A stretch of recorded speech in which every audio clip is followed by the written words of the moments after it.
Assalamualaikum warahmatullahi wabarakatuh. Kembali lagi bersama saya Robinati dengan NIM I1B1200036, mahasiswa Universitas Jambi angkatan 2020 Sastra Indonesia.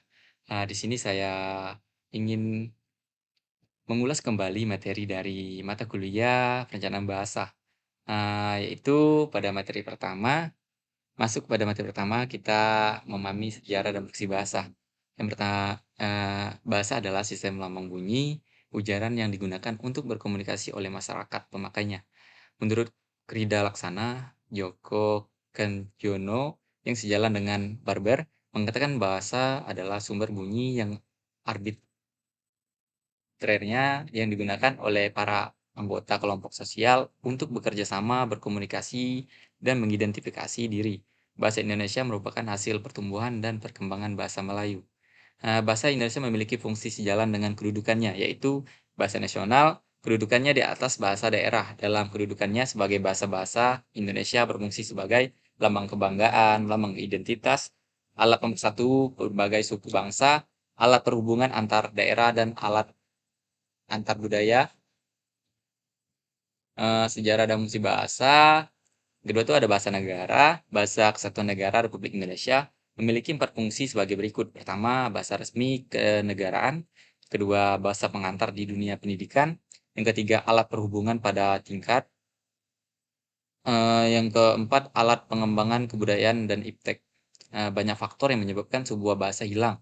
Salah satu di antaranya adalah pergeseran bahasa atau linguistic shift. Pergeseran bahasa merupakan suatu kondisi di mana sebuah bahasa ditinggalkan oleh para penggunanya dan mereka beralih menggunakan bahasa yang baru. Konsekuensi logis yang terjadi adalah jumlah penutur bahasa tersebut akan berkurang dan perlahan-lahan bahasa itu tidak memiliki penutur lagi. Dominasi bahasa mayoritas terhadap bahasa minoritas menyebabkan bahasa itu terpinggirkan dan kemudian akan terlupakan. Pada titik ini, bahasa itu berada dalam level kepunahan atau extinct. Masuk ke pada materi selanjutnya itu sikap berbahasa terhadap penggunaan bahasa. Pandangan de Saussure 1916 yang menyebutkan bahwa bahasa adalah salah satu lembaga kemasyarakatan yang sama dengan lembaga kemasyarakatan lain seperti perkawinan, pewarisan, harta, peninggalan, dan sebagainya telah memberi isyarat akan pentingnya perhatian terhadap dimensi sosial bahasa. Sikap bahasa pada umumnya dianggap sebagai perilaku pemakai bahasa terhadap bahasa. Untuk dapat memahami apa yang disebut sikap bahasa atau lingual attitude, terlebih dahulu haruslah dijelaskan apa itu sikap. Sikap dapat mengacu pada bentuk tubuh, posisi yang berdiri tegak, perilaku atau gerak-gerik, dan perbuatan atau tindakan yang dilakukan berdasarkan pandangan, pendirian, keyakinan, atau pendapat sebagai reaksi atas adanya suatu hal atau kejadian. Sesungguhnya, sikap itu adalah fenomena kejiwaan yang biasanya termanifestasi dalam bentuk tindakan atau perilaku. Sikap bahasa atau lingual attitude adalah peristiwa kejiwaan dan merupakan bagian dari sikap atau attitude pengguna bahasa pada umumnya. Sikap berbahasa merupakan reaksi penilaian terhadap bahasa tertentu. Pisman 1986. Sikap bahasa adalah posisi mental atau perasaan terhadap bahasa itu sendiri atau orang lain. Krida Laksana 1982.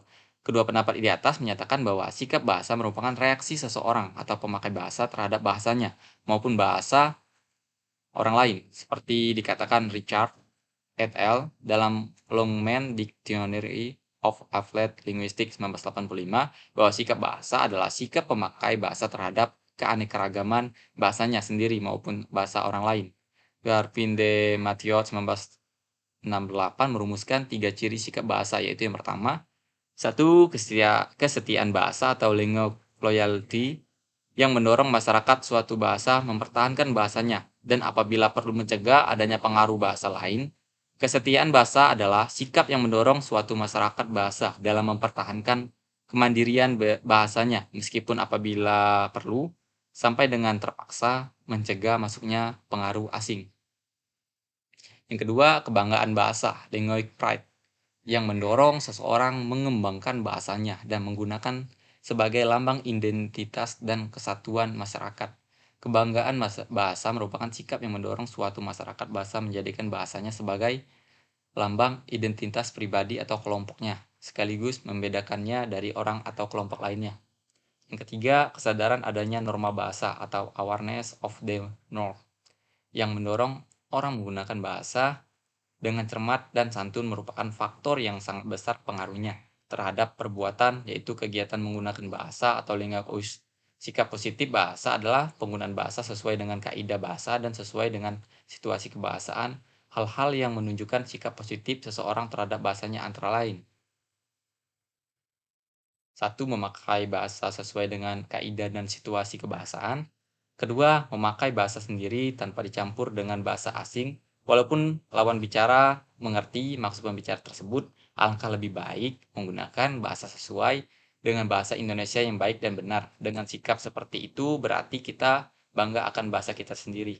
Yang ketiga, memakai bahasa sesuai dengan keperluan. Sikap negatif, ketiadaan gairah atau dorongan untuk mempertahankan kemandirian bahasanya merupakan salah satu penanda sikap negatif bahwa kesetiaan bahasanya mulai melemah, yang biasa berlanjut menjadi hilang sama sekali.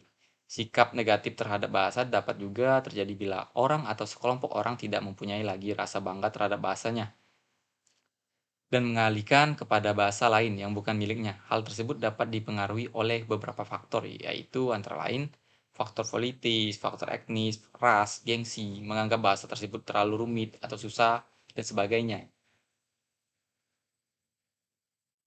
Garpin de Martiot dalam Suito 1996 memberikan ciri-ciri sikap bahasa negatif pemakai bahasa, yaitu pertama, jika seseorang atau sekelompok anggota masyarakat bahasa tidak ada lagi gairah atau dorongan untuk mempertahankan kemandirian bahasanya, maka hal itu merupakan suatu petunjuk bahwa kesetiaan bahasanya mulai lemah, yang pada gilirannya tidak mustahil akan menjadi hilang sama sekali.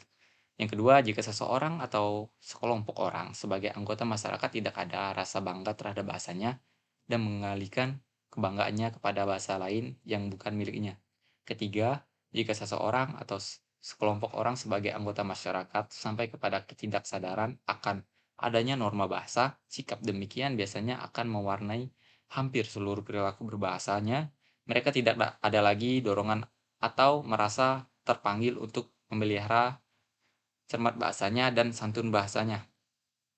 Selanjutnya, pada materi yang selanjutnya itu ada modernisasi bahasa.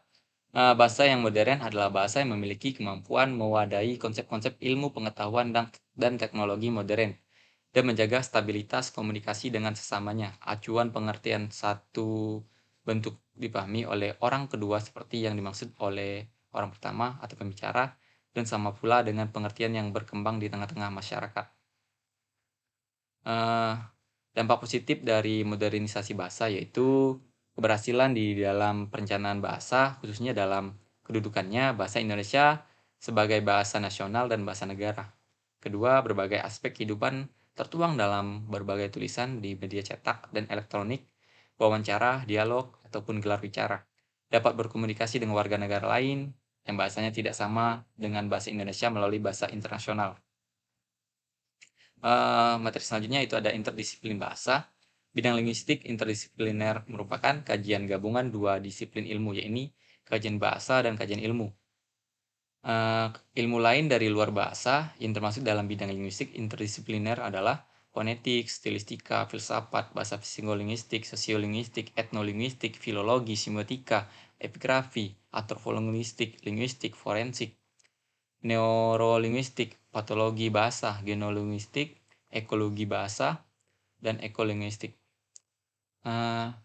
Kelebihan dan kekurangan dalam interdisiplin bahasa yang pertama, membantu mengembangkan pengalaman nyata yang komprehensif bagi mahasiswa. Kekurangannya itu memerlukan upaya perubahan pendekatan. Pendekatan ini memerlukan pengaturan waktu yang baik serta tenaga yang lebih banyak dari pendidik serta dana yang diperlukan untuk perencanaan jangka panjang. Mungkin itu saja materi yang saya ulas untuk mata kuliah penyandang bahasa. Lebih kurangnya saya mohon maaf. Untuk teman-teman yang lagi menjalankan ibadah puasa, semoga semangat, selalu semangat dalam menjalankan ibadah puasanya. Saya akhiri, bila ada salah ucap atau salah kata.